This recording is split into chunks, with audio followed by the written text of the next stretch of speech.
प्रधानमंत्री मोदी जी के मार्गदर्शन में प्रदेश सरकार के द्वारा जो अभियान प्रारंभ किया गया था, उस अभियान में सबकी सहभागिता का परिणाम रहा कि उत्तर प्रदेश देश के अंदर सबसे बड़ी आबादी का राज्य होने के बावजूद कोरोना का सबसे अच्छा परिणाम देश के अंदर देने में सफल रहा है।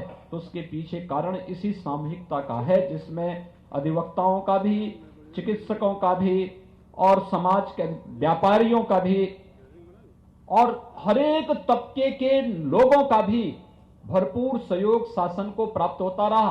और आज उसका परिणाम है कि हम सफलतापूर्वक आज से 2 महीने पहले प्रदेश के अंदर कोरोना के लगभग 68,000 से अधिक पॉजिटिव केसेस थे। आज सुबह जब मैं गोरखपुर के लिए चला हूं तो बैठक लेकर के चला हूं, उस समय केवल 13,000 पॉजिटिव केस पूरे प्रदेश के अंदर हैं। आप देख सकते हैं कि 68,000 से कम करते करते करते करते आज 13,000 तक हम पहुंच चुके हैं। सबसे अच्छी रिकवरी इस समय देश के अंदर उत्तर प्रदेश की है। लगभग 97% तक हम रिकवरी के रेट को पहुंचा चुके हैं। मृत्यु दर 1% के आसपास है, इसको उससे भी नीचे लाने का प्रयास किया जा रहा है। हेल्थ इंफ्रास्ट्रक्चर में जो भी, भगवान करे हॉस्पिटल न जाना पड़े किसी को, लेकिन जो भी हॉस्पिटल में गया और कोविड हॉस्पिटल में जो सुविधा उसे प्राप्त हुई, उसने इसकी सराहना की कि प्रदेश के बारे में कहा जाता था कि हेल्थ इंफ्रास्ट्रक्चर कमजोर है, लेकिन उत्तर प्रदेश ने जिस प्रकार की सुविधा, फ्री में सारी सुविधा जिस प्रकार की दी है, यह मुझे लगता है कि हर एक व्यक्ति ने उसकी सराहना की। और पब्लिक फीडबैक के आधार पर उत्तर प्रदेश जैसे राज्य के लिए चुनौती थी। चुनौती इस रूप में भी थी कि 40 लाख प्रवासी कामगार और श्रमिक उत्तर प्रदेश में आए। प्रदेश के अंदर हमारे हजारों प्रतियोगी छात्र और बच्चे अलग अलग कस्बों में, नगरों में प्रतियोगी परीक्षाओं की तैयारी कर रहे थे। उन्हें सुरक्षित लॉकडाउन के दौरान उनके घरों तक पहुंचाना और प्रवासी कामगार और श्रमिकों को भी सुरक्षित उनके घरों तक पहुंचाने का जो कार्यक्रम करना था, इस सभी कार्यक्रम कुशलतापूर्वक संपन्न करने के बाद अब कोरोना के खिलाफ जो लड़ाई हमारी चल रही है, हमें प्रवासी कामगार और श्रमिकों को रोजगार भी उपलब्ध कराना है। हमने प्रदेश के विकास की गति को थमने भी नहीं दी है, लेकिन साथ साथ कोरोना पर प्रभावी नियंत्रण करने में भी जो सफलता प्राप्त की है, जो समाज के हर एक तबके का योगदान इसके साथ जुड़ा है, मैं इसके लिए अधिवक्ता समुदाय का भी, व्यापारी समुदाय का भी, चिकित्सक और पैरामेडिक्स का भी और समाज के उन विभिन्न स्वयंसेवी संगठनों का भी जिन्होंने बढ़ चढ़ करके इसमें भाग लिया, सहयोग किया, उन सब का हृदय से अभिनंदन करता हूं। और आज जो प्रदेश के अंदर ड्राई रन प्रारंभ हुआ है, 6 जनपदों में भी हम लोगों ने प्रारंभ किया है। 5 तारीख को हम प्रदेश के हर एक जनपद में शुरू करेंगे, एक ट्रायल होगा।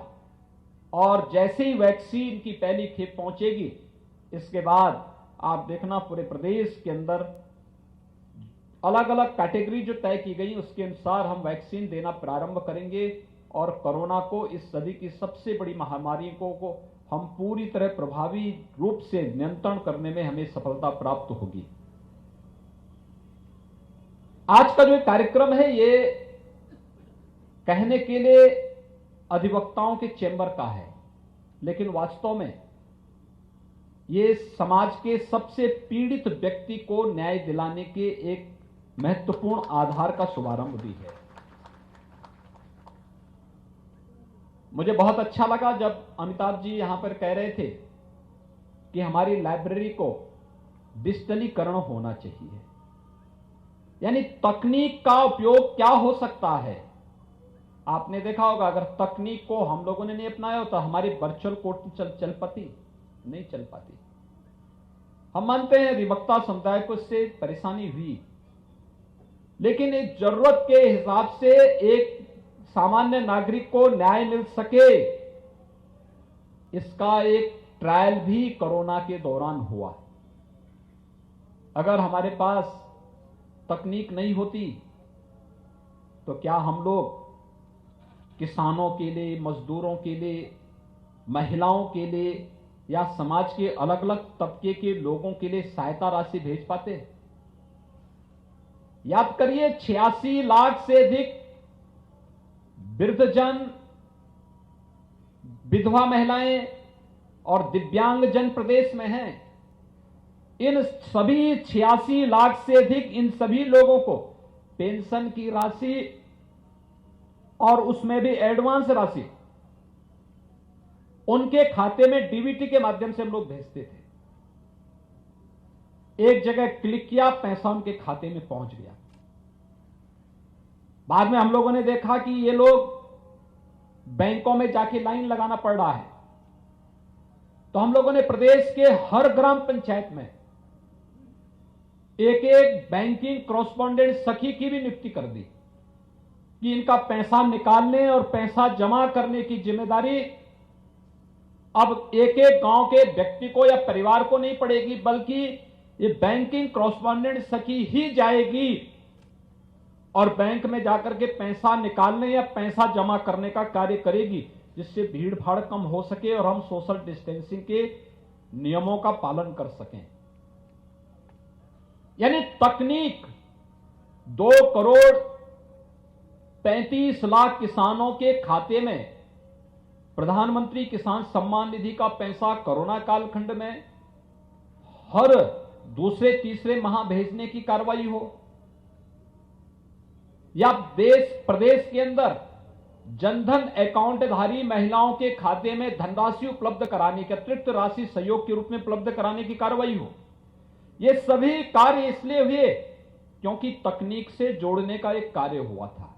उनके अकाउंट खोले गए और उस अकाउंट में धनराशि हम बैंक के माध्यम से दे सकें, इसके लिए कार्य प्रारंभ किया गया। उसका परिणाम हर एक व्यक्ति को राहत भी हुई और साथ साथ सरकार को यह कहने का अवसर, किसी तंत्र को यह नहीं पड़ा कि हमारे पास मैन पावर नहीं, हम ये नहीं कर पाएंगे।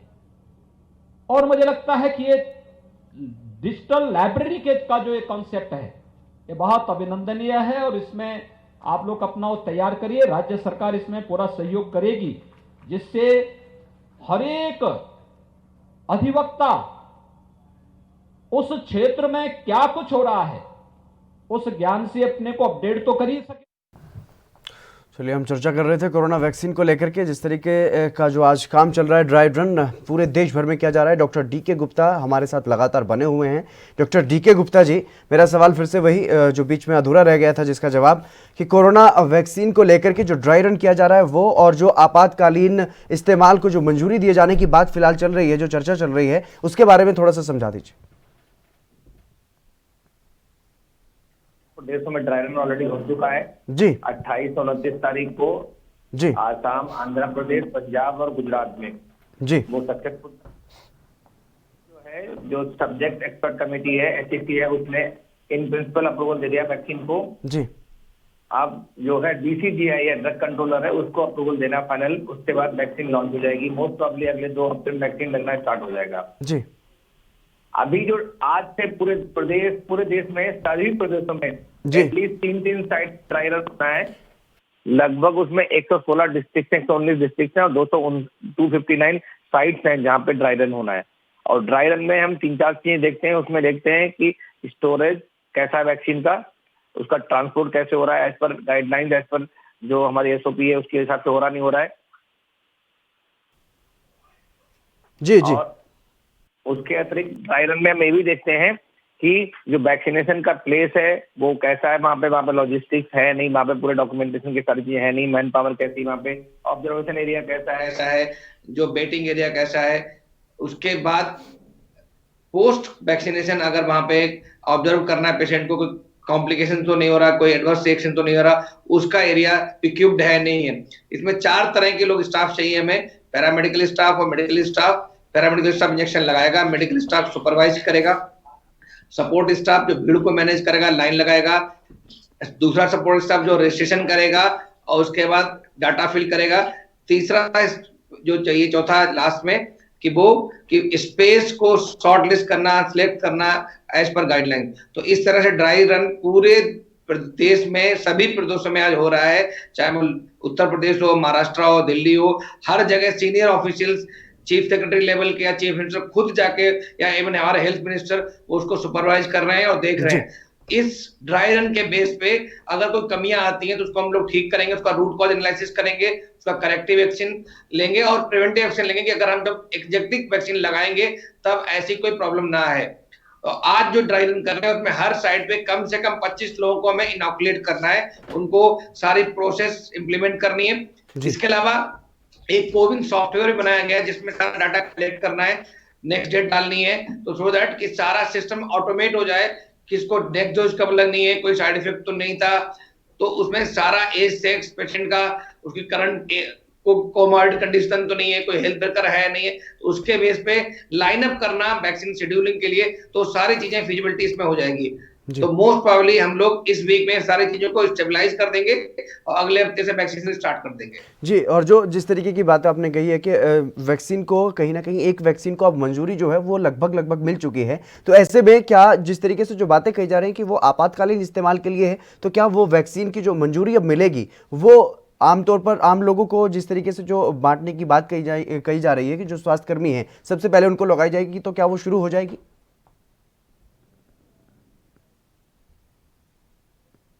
पेंडेमिक था उसमें जी हम लोगों को वैक्सीन चाहिए थी सब लोगों की जान माल बचाने के लिए जी, क्योंकि एक वैक्सीन को डेवलपमेंट में 10 से 12 साल लगते हैं कम से कम जी, और उसमें बहुत सारी स्टेजेस होती हैं। फेज 1 ट्रायल होता है, फेज 2 होता है, फेज 3 होता है, पोस्ट क्लिनिकल स्टडी होती है, उसमें बहुत सारे अप्रूवल चाहिए होते हैं, प्री क्लिनिकल ट्रायल चाहिए होते हैं। तो इस सबको कंप्रेस करके कम समय में ओवरलैपिंग करके हम लोगों ने किया है।